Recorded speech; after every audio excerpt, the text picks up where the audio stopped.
राजनीति विज्ञान। आज हम बात करने वाले हैं समानता की। स्वतंत्रता और समानता राजनीति विज्ञान के मूल आधार। प्रथम भाग में दो महत्वपूर्ण चैप्टर हैं। स्वतंत्रता के बारे में हम बात कर चुके हैं। आज हम बात करेंगे समानता के बारे में। समानता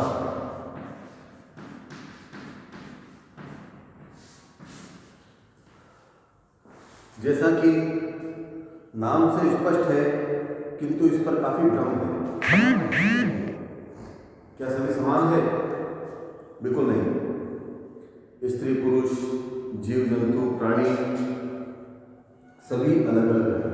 ईश्वर ने सबकी रचना अलग अलग की है। यहाँ तक कि एक मनुष्य दूसरे मनुष्य के हाथ की उंगलियों के निशान तक नहीं मिलते। हम जानते हैं ना कि पुलिस रिपोर्ट को अपराधियों को ढूंढने में काम लेती है। मतलब हमारे अंगूठे और उंगलियों के निशान तक एक दूसरे से मैच नहीं करते। तो फिर समानता क्या है? समानता का अर्थ है परिस्थितियों की समानता, अर्थात वातावरण ने किसी के साथ कोई भेद नहीं किया। जैसे प्रकृति किसी के साथ कोई भेद नहीं करती। सभी को पर्याप्त मात्रा में हवा है, रोशनी है, प्रकृति ने कोई भेद नहीं किया। इसी प्रकार एक लोकतांत्रिक देश में सभी को अगर अवसरों की समानता होगी तो उसे हम समानता कहेंगे। तो समानता राजनीति विज्ञान की दृष्टि से देखें तो अवसरों की समानता है। एक लोकतंत्र देश में सभी के साथ समान व्यवहार किया जाए उसे हम समानता या इक्विटी कहते हैं। समानता का आशय हम इसमें कुछ परिभाषाओं की बात करेंगे और समानता के अर्थ को समझेंगे। राज्य के सभी व्यक्तियों को व्यक्तित्व विकास के लिए समान अवसर मिले। समानता की पहली परिभाषा ये हो सकती है। दूसरी परिभाषा हम कर सकते हैं। समानता का तात्पर्य ऐसी परिस्थितियों के अस्तित्व से होता है जिनके कारण सब व्यक्तियों को व्यक्तित्व के विकास हेतु समान अवसर प्राप्त हो सके और इस प्रकार उस असमानता का अंत हो सके जिसका मूल कारण सामाजिक वैमनस्य है। लास्की कहते हैं समानता मूल रूप से समाजीकरण की एक प्रक्रिया है और इसीलिए प्रथमतः समानता का आशय विशेषाधिकारों के अभाव से है और दूसरा इसका आशय है सभी व्यक्तियों को विकास हेतु पर्याप्त अवसर होने चाहिए। तो समानता के बारे में हमने अर्थ को समझने के लिए ये बात करी। अब हम बात करेंगे वास्तविक समानता की प्राप्ति के लिए परिस्थितियाँ। समानता वास्तव में कैसे प्राप्त हो सकती है, उसके लिए क्या परिस्थितियाँ होगी, उसके बारे में हम बात करेंगे। समानता का प्राप्त करने की परिस्थितियाँ।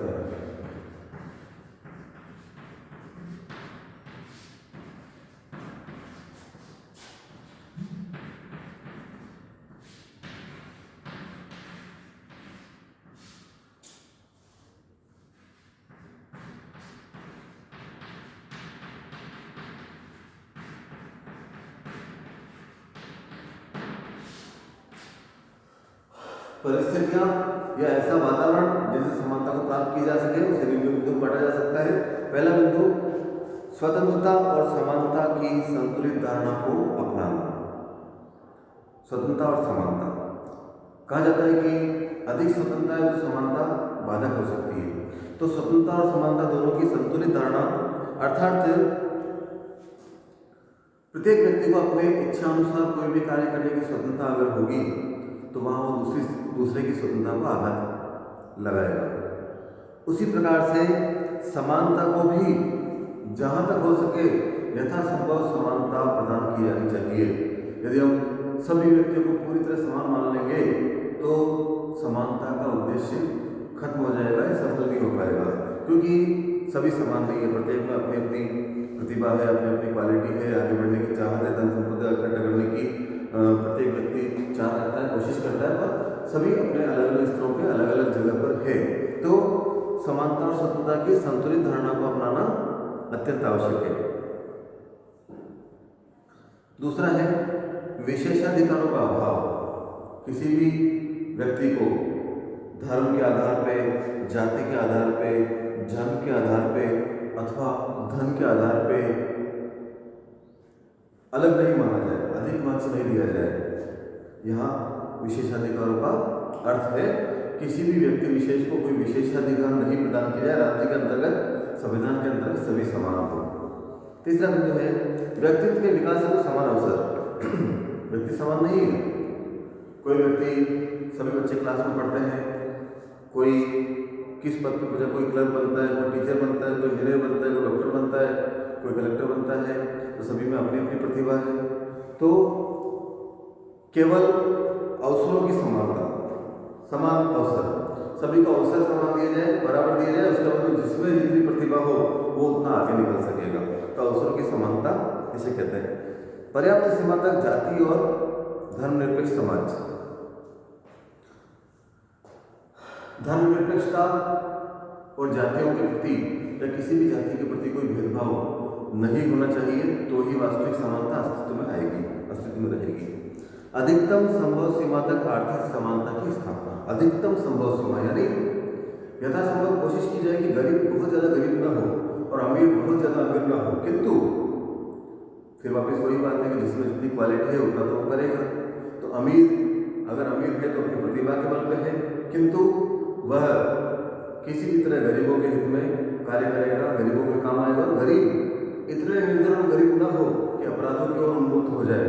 तो ऐसी स्थिति में यथासंभव कोशिश की जानी चाहिए कि खाई बहुत ज़्यादा न बढ़े। अब हम बात करेंगे समानता के विविध रूपों की। स्वतंत्रता के समान ही समानता के भी विविध रूप हैं जिनकी हम बात करते हैं।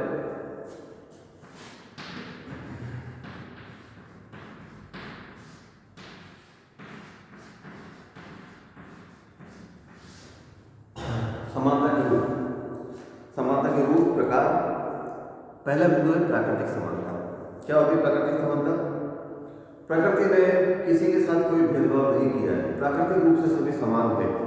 प्रकृति पे उत्पन्न, प्रकृति पे जो उपलब्ध जितने भी संसाधन है सभी का उस पर बराबर मात्रा में हक है। जैसे हमने बात की थी, जल है, सूर्य की रोशनी है, शुद्ध हवा है, सभी का उस पर पूरा अधिकार है। तो सभी प्रकृति की दृष्टि से समान है।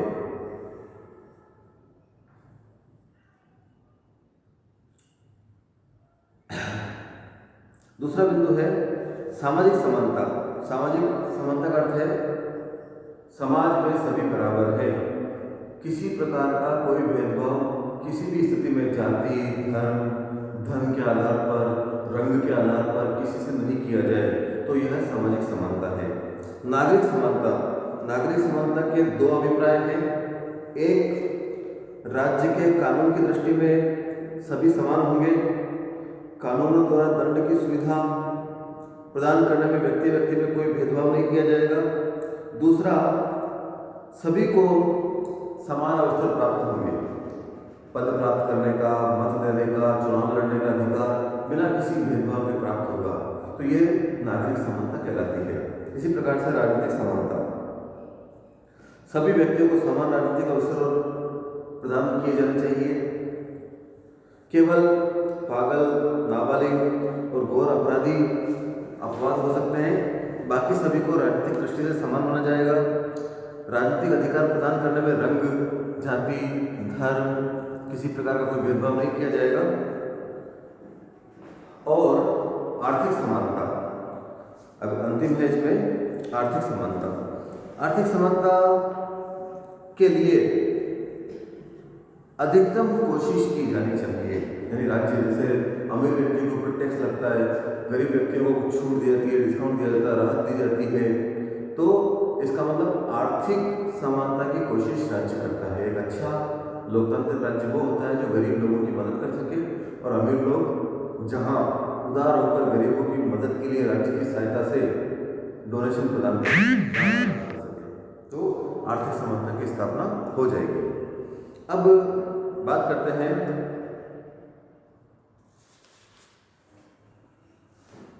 स्वतंत्रता और समानता में संबंध। स्वतंत्रता और समानता का आपस में क्या संबंध है? कहा जाता है कि बहुत अधिक स्वतंत्रता रहने से समानता बाधित होती है, और बहुत अधिक समान रखने से समानता के लक्ष्य को हासिल करने से स्वतंत्रता बाधित होती है। तो क्या वास्तव में स्वतंत्रता और समानता एक दूसरे की विरोधी है या एक दूसरे की पूरक है? इसकी हम बात करेंगे। स्वतंत्रता और समानता के पारस्परिक संबंध के विषय पर राजनीति शास्त्रों में पर्याप्त मतभेद है। कुछ व्यक्तियों द्वारा स्वतंत्रता और समानता के बीच प्रचलित अर्थों के आधार पर इन्हें परस्पर विरोधी बताया गया है। उनके अनुसार स्वतंत्रता अपनी इच्छा अनुसार कार्य करने की शक्ति का नाम है, जबकि समानता का तात्पर्य प्रत्येक प्रकार के व्यक्तियों को समान समझने से है। इन व्यक्तियों का विचार है कि यदि सभी व्यक्तियों की स्वतंत्रता प्रदान कर दी जाती है तो जीवन के परिणाम नितांत असमान होंगे, और शक्ति के आधार पर सभी व्यक्तियों को समान कर दिया जाए तो यह समानता व्यक्तिगत स्वतंत्रता को नष्ट कर देगी। जैसा कि हमने कहा था कि स्वतंत्रता अधिक प्रदान करने से समानता खत्म होती है और समानता प्रदान करने से स्वतंत्रता खत्म हो जाती है।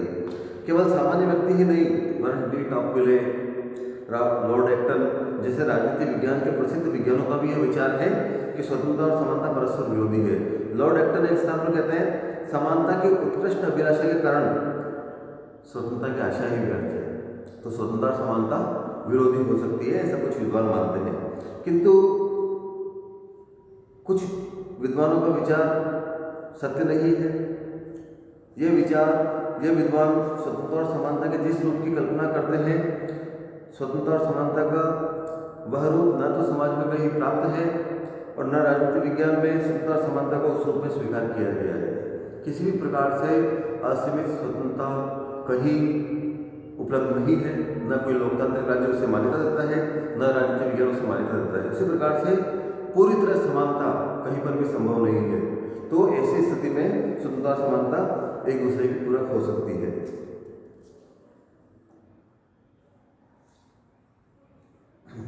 राजनीतिक विज्ञान में स्वतंत्रता और समानता का जो अर्थ लिया जाता है, उन अर्थों में राजनीतिक विज्ञान और स्वतंत्रता और समानता विरोधी नहीं, पूरक है। ठीक परिभाषा करते हुए कहा जा सकता है कि स्वतंत्रता जीवन की ऐसी व्यवस्था का नाम है जिसमें व्यक्तिगत जीवन पर न्यूनतम प्रतिबंध हो, विशेषाधिकार का नितांत अभाव हो और व्यक्तियों को अपने व्यक्तित्व हेतु अधिकतम सुविधाएं मिल सके। इसी प्रकार समानता की सही रूप में परिभाषा करते हुए कहा जा सकता है कि समानता का तात्पर्य ऐसी परिस्थितियों के अस्तित्व से होता है जिनके अंतर्गत व्यक्तियों को व्यक्तित्व के विकास हेतु समान अवसर प्राप्त हो और इस प्रकार उस असमानता का अंत हो सके जिसका मूल सामाजिक वैमनस्य है। अर्थात असीमित स्वतंत्रता नहीं होगी तो समानता कायम रह सकेगी। तो स्वतंत्रता और समानता एक दूसरे की पूरक है और समानता का चक्कर हमने पढ़ा है। धन्यवाद।